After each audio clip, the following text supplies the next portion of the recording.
வணக்கம் நண்பர்களே! நான் உங்கள் பெரியசாமி ஜோதிடர். தொடர்ந்து அற்புதமான பதிவுகள்லாம் பார்த்துக்கிட்டு வந்துட்டுருக்கோம். இப்போ நம்ம என்ன பார்க்க இருக்கோம் அப்படின்னு கேட்டிங்கன்னா, சாராவளி ஜோதிட நூல்ல சொல்லப்பட்ட ஒரு சில கருத்துக்கள நம்மளுடைய அனுபவத்தின் ரீதியாகவும் பார்க்க இருக்கோம்.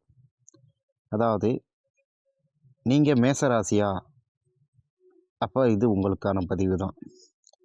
மேசத்தில சந்திரன் இருந்து எங்கிருந்தாவது குருவோட பார்வை வாங்கிருச்சுன்னா, சரிங்களா? அவங்களுக்கு என்ன மாரியான பலன்கள் இருக்கும்னா, அரசகுமாரன் ஆகக்கூடிய அமைப்பு அவங்களுக்கு இயற்கையாகவே உண்டு.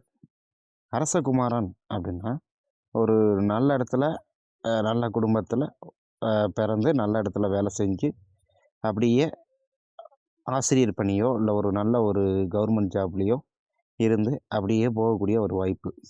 சரிங்களா? அந்த வாய்ப்புகள் வந்து சந்திரன் மேசத்தில் இருந்து குருவோட பார்வை பட்டுச்சுன்னா இது கிடைக்கும். இவங்க என்ன பண்ணலாம் அப்படின்னா, பரிகாரமாக ஆசிரியர்களுடைய காலில் விழுந்து ஆசீர்வாதம் வாங்கினோம்னா இவங்களுக்கு இந்த இந்த மாதிரியான நற்பலன்கள் வந்து கிடைக்கும். இப்போ மேச ராசியை செவ்வாய் பார்த்துச்சுன்னா, மேச ராசியில் சந்திரன் இருக்கார், இங்கிருந்து செவ்வாய் பார்க்குது. சரிங்களா? ராசி அதிபதியே பார்க்கிறார். அப்படி இருக்கும்போது இவர்களுக்கு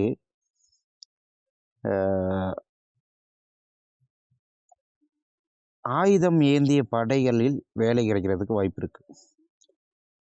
சரிங்களா? இவங்களுடைய பேச்சு கொஞ்சம் முறுக்குத்தனமாக இருந்தாலும் கூட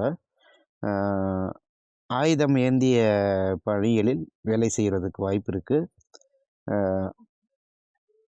நிலங்கள் நிறைய அமையறதுக்கு வாய்ப்பு இருக்குது. வண்டி வாகனங்கள் நிறைய அமையறதுக்கு வாய்ப்பு இருக்குது. லைட்டாக ஸ்கின்னில் ஏதாவது பிரச்சனை வர்றதுக்கு வாய்ப்பு இருக்குது. சரிங்களா? பல தேசங்களில் கட்டி ஆளக்கூடிய மன்னவனாகவும் இருக்கிறதுக்கு வாய்ப்பு இருக்குது. ஸோ சந்திரன் இருக்க பலத்தை பொறுத்து இவங்களுக்கு இது அமையும். ஒரு சிலருக்கு ஏன்னா ராசி அதிபதியே பார்க்கும்போது இது செவ்வாய் வந்து ஒரு பாவகிரகம் அப்படிங்கிற இதில் ஆரம்ப காலம் கஷ்டமாக இருந்தாலும் போக போக அவங்களுக்கு நல்ல ஒரு பலனாக கொடுக்கும். இப்போ மேசத்தில் சந்திரன் இருந்து நீங்கள் மேசராசியாக இருந்து அதை புதன் பார்த்துச்சுன்னு வச்சுக்கோங்க, பல வித்தைக்கு அதிபதியாக இருப்பீங்க. முடிவெடுக்கும் திறன் டக்குன்னு வரும். சில பேர் யோசிச்சு பண்ணுவாங்க, இவங்க அடாவடித்தனமாக டக்குன்னு முடிவு எடுப்பாங்க. சரிங்களா? அதே போல் இந்த தீர்த்த யாத்திரைகள், அப்புறம் மற்றவங்களுக்கு உபதேசம் சொல்வது, இது போன்ற விஷயங்கள் இருக்கும். லைட்டாக தைரியம் வந்து குறைஞ்சிருக்கும். சரிங்களா? இப்போ அதே நீங்கள் மேசராசியாக இருந்து குருவோட பார்வை ஏற்கனவே பார்த்துருக்கோம்.